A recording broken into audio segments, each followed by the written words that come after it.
I'm going to start this video off with a few things that I've been telling you guys about, and then I'm going to talk to you more about their psychological assessment on me.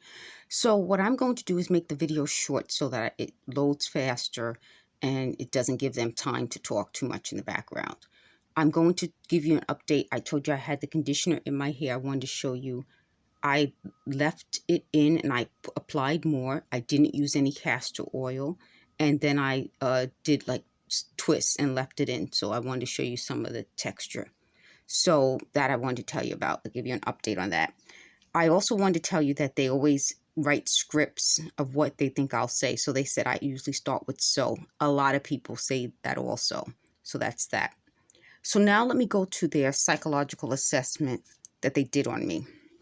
Part of what they were talking about was that this was supposed to seem like my thoughts. So when people were talking about this program, this system, they were talking about the mind reading. And I thought it was strange. Like, why do you think they're reading your mind?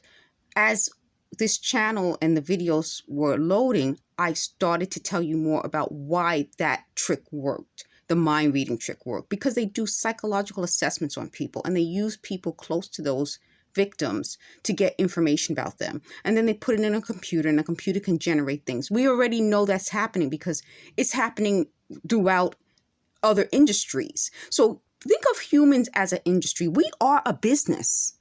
Human beings are businesses. That's why when I'm giving you guys videos in the playlist about lingo and psychology of predators, I included things about behavioral economics because we are a business. Think of yourself. Everybody watching this, please think of yourself as a business.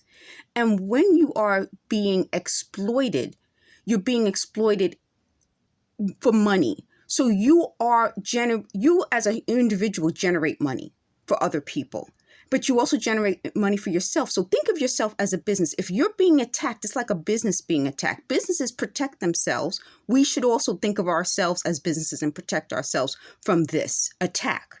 So when they did a psychological assessment on me, they did it to figure out my behavior and how they could manipulate me into spending money, making money for them, but also hurting myself, hurting my business. So what they did is they considered me. They spoke to people from my past, tried to get information about me. Using that information, they put it into a computer to figure out what I would be thinking at any point in time. So I, as a business person, have to protect myself from that. Why do we as human beings think we should give away ourselves what a business wouldn't? Do you understand what I mean? I think you guys are smart enough to get what I mean. So when they did the psychological assessment, it was based on what other people thought of me and things that I've said throughout the years. Then they thought they could use that to make me think that's what I'm thinking. So if I'm watching TV, they would say, oh, that's pretty. Oh, look at that person's hair. So even a simple thing as me talking about wanting to do hair videos, they were going to exploit. But that's part of what I'm saying. That takes money out of my pocket. That exploitation means that they would then try to direct me to use certain hair products. So again, me as a business, I would be directed, you should use this hair product. You should do this. Look at that person's hair, which is taking me away from my business. My business is one thing. They want to distract me with something else.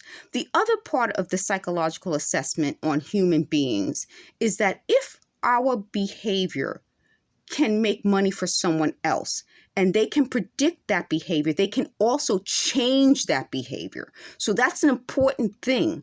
If you think of yourself as a business, if your behavior changes, if a business behavior changes, it's a big deal because businesses have a set rule about how they are to behave. They have a mission statement. This is how we behave. And they write it down and they think of it and they don't veer off it unless it's a major reason for veering off it. But if you think of yourself, if you go into a store and then change your behavior, you may walk out with things you don't want, you don't need, you can't use. So think of yourself as a business and that the people attacking you they already know your value. They already know your behavior. They already know what they can get from you. and how to use it. So when they're talking in the background, they're saying that this is exactly what I would say. No, it's something else. And I'll tell you in the next video what that is. Thanks for watching.